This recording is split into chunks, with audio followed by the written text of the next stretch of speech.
Hello, thank you for being here for Soulprint Pendulum Friday for October 11th.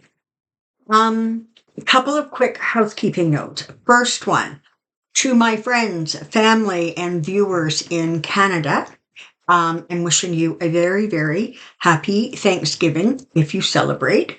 It is on Monday, and so probably will not be putting a video out that day, but I'm wanting to extend my best wishes for the holiday weekend.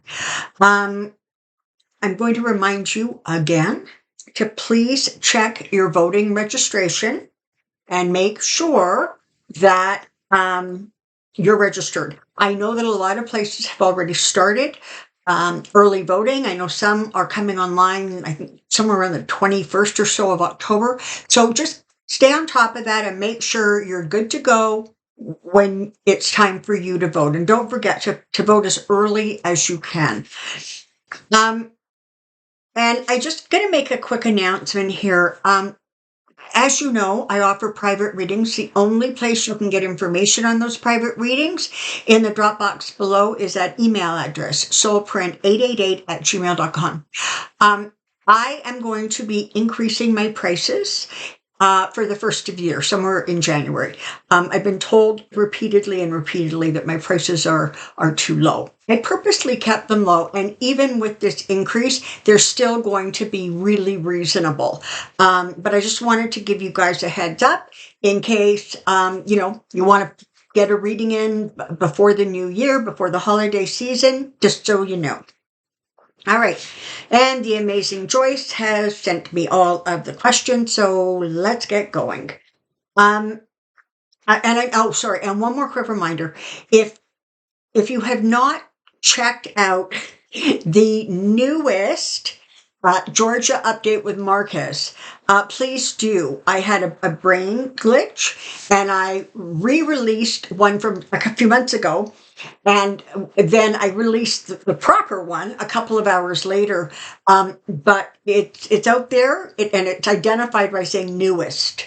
Very, very interesting information on Georgia in there, and so take a peek. All right. Here we go. For anybody who's new, and by the way, thank you to all my new subscribers. You guys are amazing. I hope you enjoy being here at Soulprint. Okay, for those of you who are new, pendulum responds very, very quickly. All right, so when the pendulum is going side to side like that, it indicates that the pendulum is ready, I am protected, and we can start. That back and forth movement you see there is a yes. Show me no. Round and round is a no. Show me what happens when you don't want to answer or don't have an answer. It just stops. I will grant you that this pendulum is probably the fastest responder of all the pendulums that I've ever seen, even including all the other ones I have, which is part of the reason that I use this one for this broadcast. Okay, first question. And I love the way this was phrased. Is Netanyahu in danger of being unalive? Great question. Now, we'll just ask it that way. Yes. So I sort of expected that answer, right? Because of course he is. More important question is, in the immediate future, is that something that is likely to happen? And we're getting a no there. Will the money 45 raised on the GoFundMe for the victims of Hurricane Helene, apparently he's keeping everything but 3%. Is that 3% actually ever going to get dispersed to the hurricane victims? Probably not. I wouldn't get their hopes up. And I'm still just beyond stunned, incredulous that they continue to pump out disinformation about what FEMA's doing and not doing, and money from FEMA, and it is ridiculous. The nonsense that Trump is putting out there, particularly in red states that like vote for him. And he's putting people's lives in danger. And so there's this question a bit later on, but I'm just going to ask it right now. Oh, here it is. It's right here. Trump continues to lie about the government response to hurricanes. Will he continue? Oh, yeah. Even after being called out for it? Oh, yeah, sure he did. Okay. My question is he going to lose votes in those states as a result of the misinformation he is so blatantly disseminating? Okay, so there may very well be a bit of a political price that he pays for this.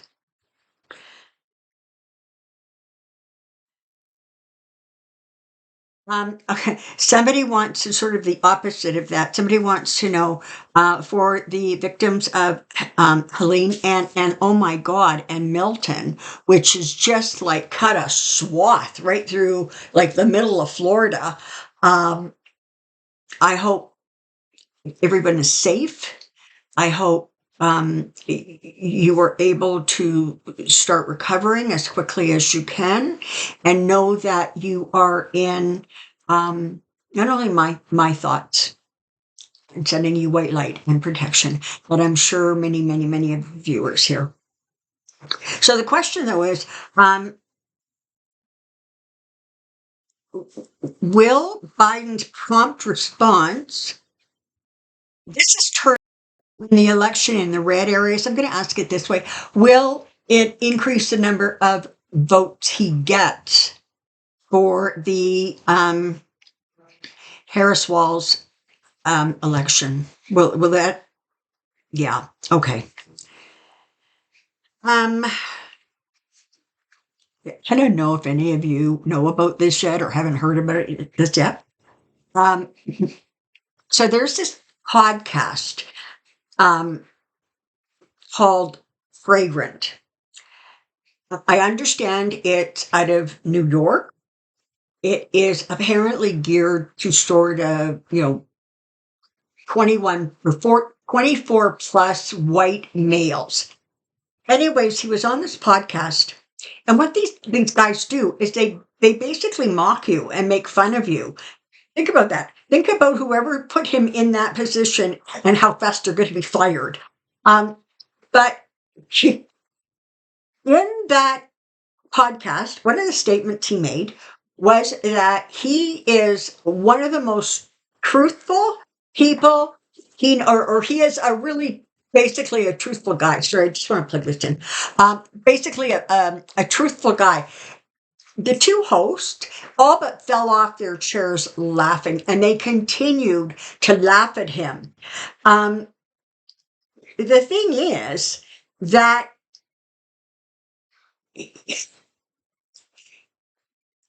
Trump isn't good with nuances.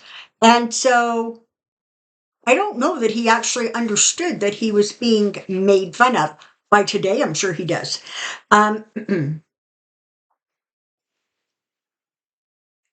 So the question is, did Trump realize he was caught in a lie and that they were laughing at him?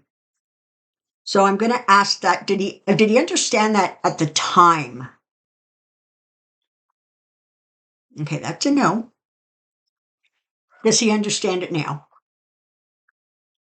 Yes. Is it safe to assume that he is like really, really, really angry about that? And that's a yes. All right. Is Harris going to win by a margin as large as Obama did in the first election? Okay, so yes. Will it be a larger margin? And that is also a yes. Is this election going to be as close as the pundits and the polling suggests? No. Okay. You still have to vote. You still have to do everything you can possibly do to make sure that that election gets won by Harris Walls on November 5th. Don't back off now. It's too important.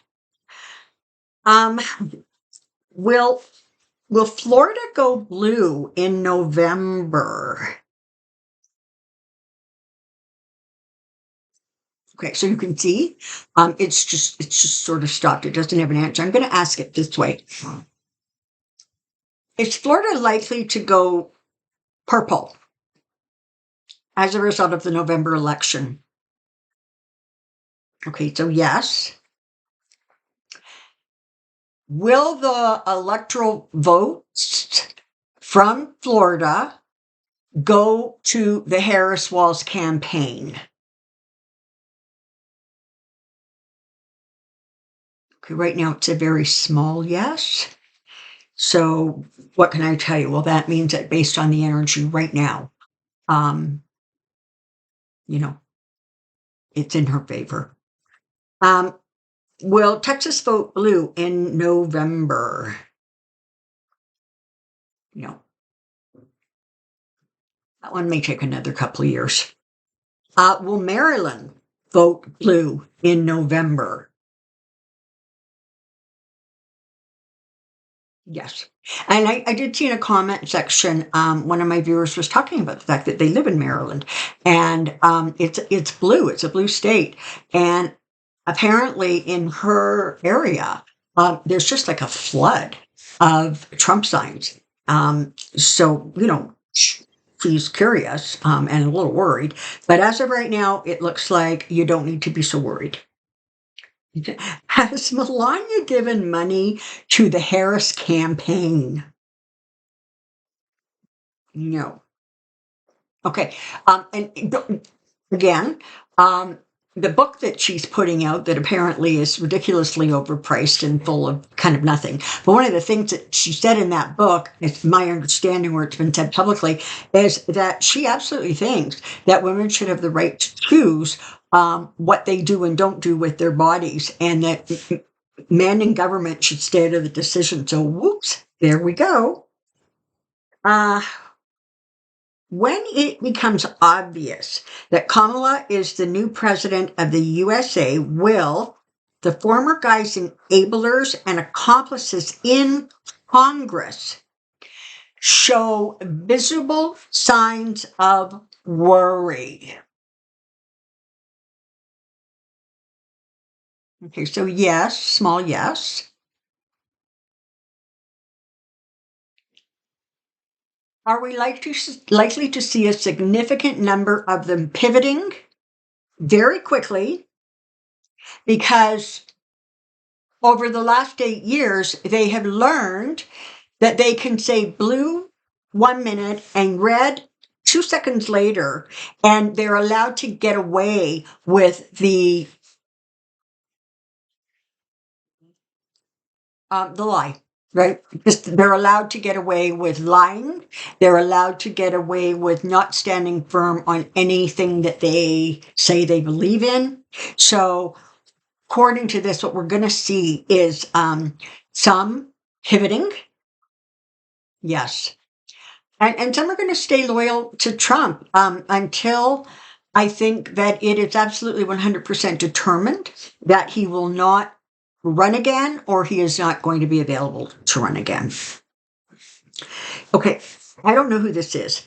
Shelby Bush, the election denier who led Arizona's delegation to the RNC, was prominently featured in a story about Arizona's MAGAs on 60 Minutes on Monday night, following the Harris interview.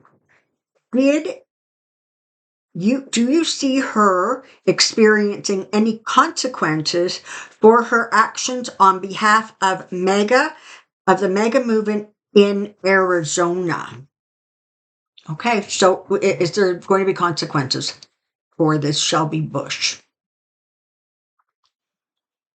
That's a yes. I am hearing that it will need to come from Arizona. As of right now, it doesn't feel like it's a Jack Smith sort of federal, or yeah, a federal thing. It feels like it's a bit more localized.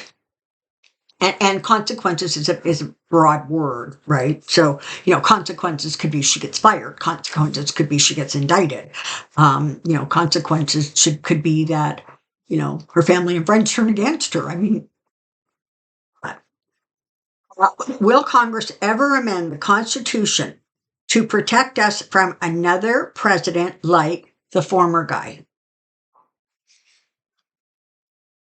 Okay, and the caveat on this is as long as they have enough of a majority in both houses, particularly in the Senate, so that they can get rid of the filibuster.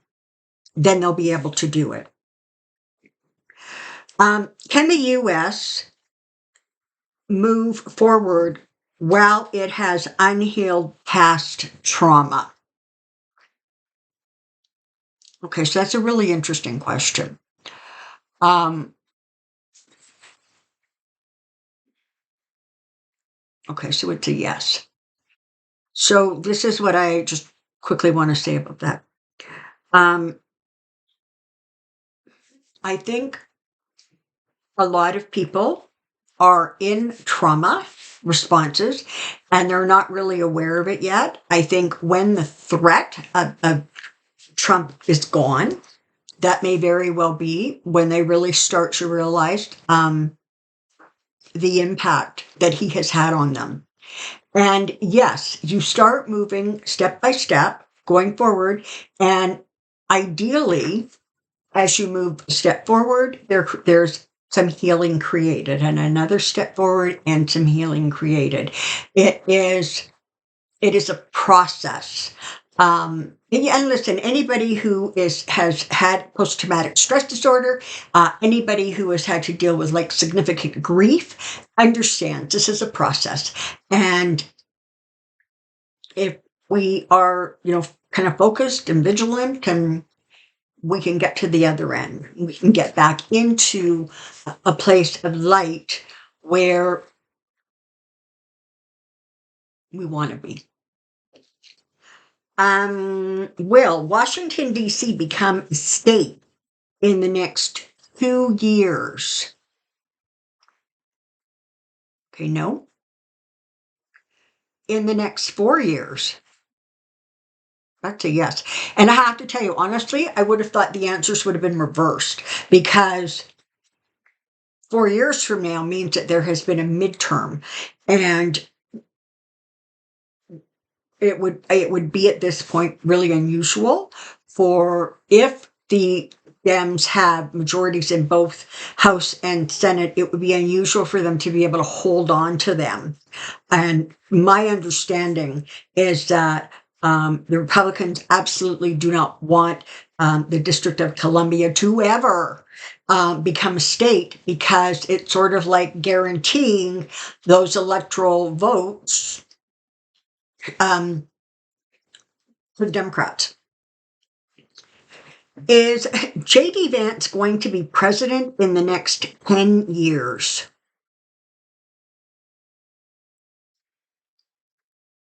No.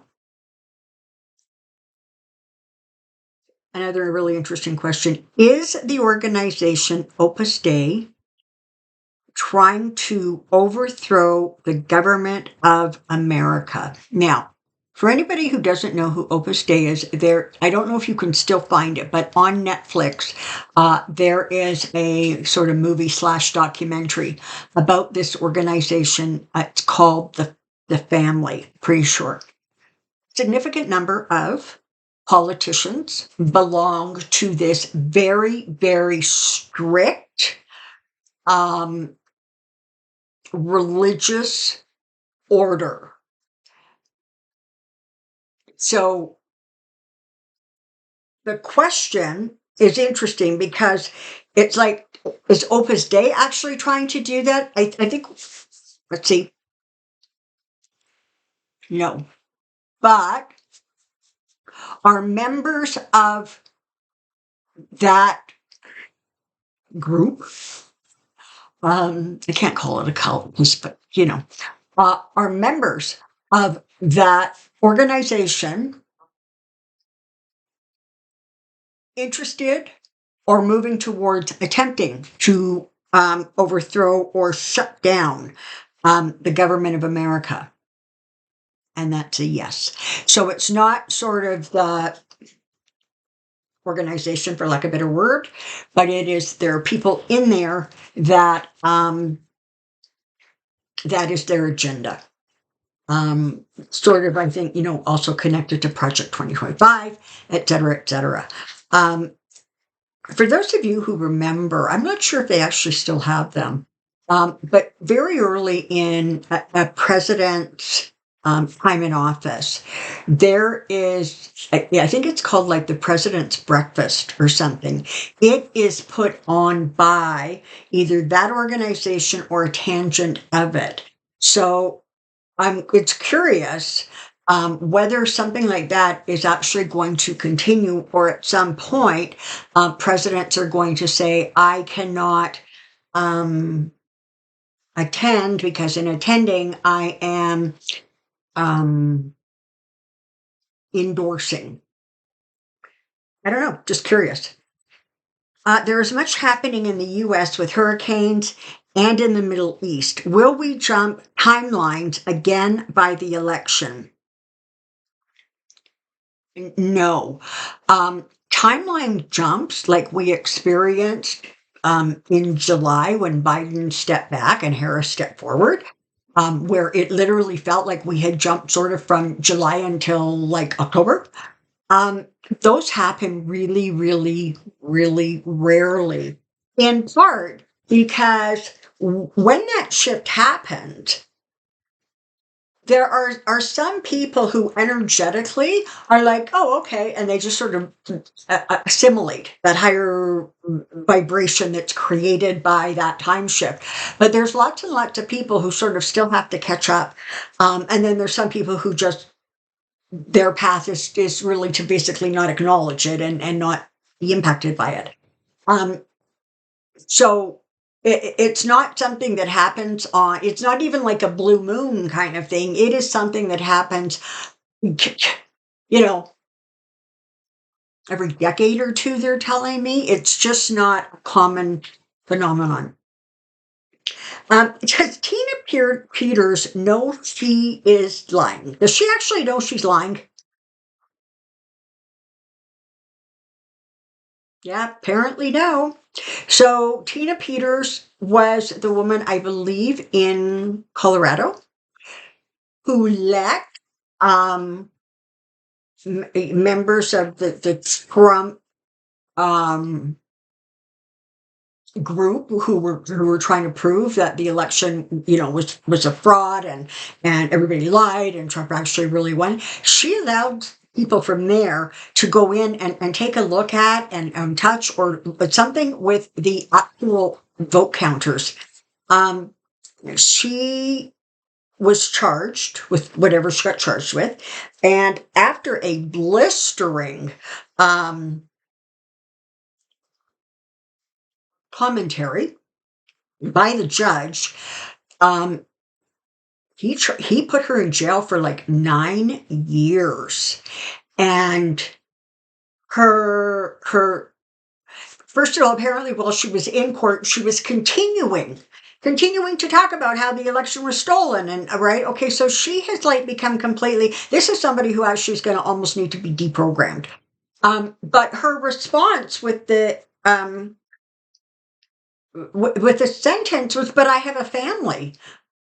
Well, dang, maybe you should have thought about that before you broke all kinds of election laws. Just my opinion, I'm just saying. But based on this, it feels like she's just sort of become so immersed in it. There's a lot of people, and I put Trump in this category, who at one point knew the truth. But as time has gone on, it has become, I don't want to say advantageous, but more comfortable for them to immerse themselves in the lie, in the story, and believe it, than to try to figure out how to backtrack out of it. And I think that that's what you're seeing with some people. I mean, for some people, it's strategic, right? And the second that Trump's out of office, oh no, we didn't think that, we didn't believe that. No, we were on the inside trying to protect, more damage. But there are some who just will not let it go because somewhere along the line they've convinced themselves that that truly is the truth, and it's their truth, right? Will the former guy face legal consequences of his conversations with Putin? Now, understand that that is somehow in violation of something called the Logan Act, which I don't know anything about. Is there going to be legal consequences for that? Okay, as of right now, it's no, and I mean I think in part because there is so much stuff stacked up against him that at some point you just cannot keep piling it on and piling it on, because then it really does start to look like that the legal system or the Department of Justice is very specifically targeting and going after him. Now, is it possible that if he manages to skip on some of the current indictments, charges against him, I guess it's possible that these would come back into effect, because for sure then that would be behavior not covered by the ridiculous Immunity Act handed down by the Supreme Court. So we'll leave that there for right now. Did any of the U.S. security organizations, CIA, FBI, NSC, etc., already know about Putin and Trump communicating? Yes. And do they have taped recordings? Yes. And, again, it's because those sort of security organizations know something. It doesn't mean that they just rush out and sort of go after somebody. Okay? I imagine that there's all kinds of stuff going on that's coming from sort of the alphabet organizations, and we don't know about it, and we're not supposed to know about it. And if and when we're supposed to know about it, then we find out about it. Did Trump give Putin classified information over the phone?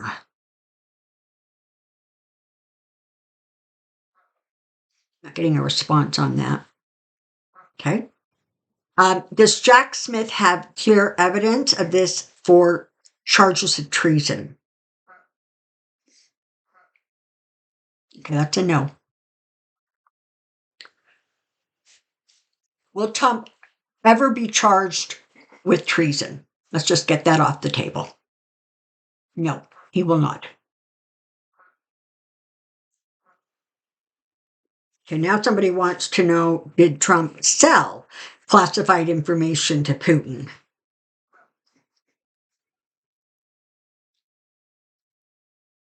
We're getting a non-answer there. I'm hearing that the word that is incorrect is did Trump. It feels like if it happened, it went through some sort of a surrogate. Okay, so somebody did it on behalf of, so that there are not actual fingerprints of Trump, or not really clear fingerprints of whatever role Trump may or may not have played. And of course, this is just for entertainment purposes only, and all statements like that are alleged. Okay, and another one about treason, he's not gonna, okay? Will Citizens United be reversed by 2027? Okay, so yes, with the caveat But the only way that happens is if the Dems have control of both the House and the Senate so they can get rid of the filibuster so this thing can process. The other thing is that there's going to need to be some sort of a shift or change in the Supreme Court, because at some point this thing's going to crawl up that legal ladder, and as long as the Supreme Court is still made up of the people it's currently made up, it's not going to go like anywhere, right? So you need to have a majority in the House and Senate, and there needs to be changes on the Supreme Court. Okay. Bob Woodward continues to hold evidence on Trump for years, only to be published in a book. Is this legal? Yes, it is. I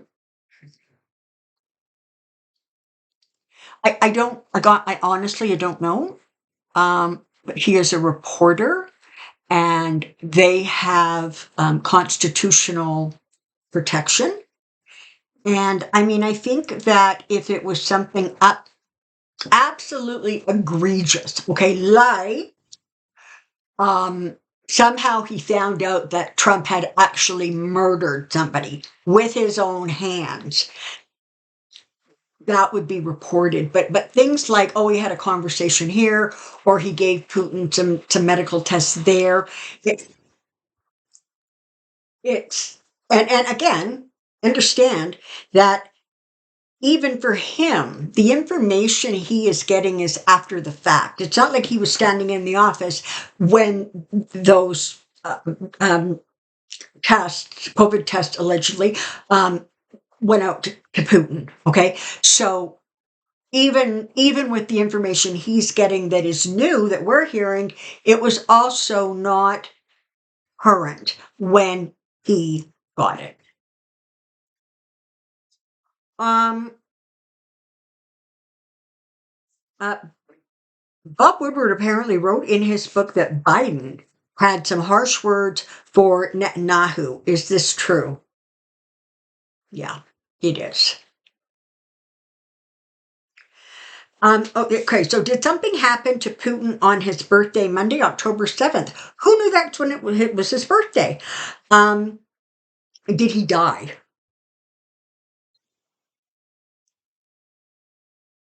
No. Okay. There's videos of ambulances rushing to the Kremlin.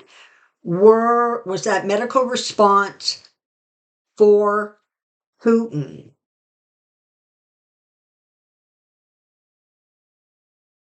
And as of right now, that looks like a no. So I guess he's hale and hearty. All right. That's the end of today. Thank you for hanging in there till the very end, if you did. Again, happy Thanksgiving to my Canadian everybody. And it's Friday, it's the weekend. So don't forget to do something nice for yourself and someone else. Until next time, take care. Be well. Bye for now.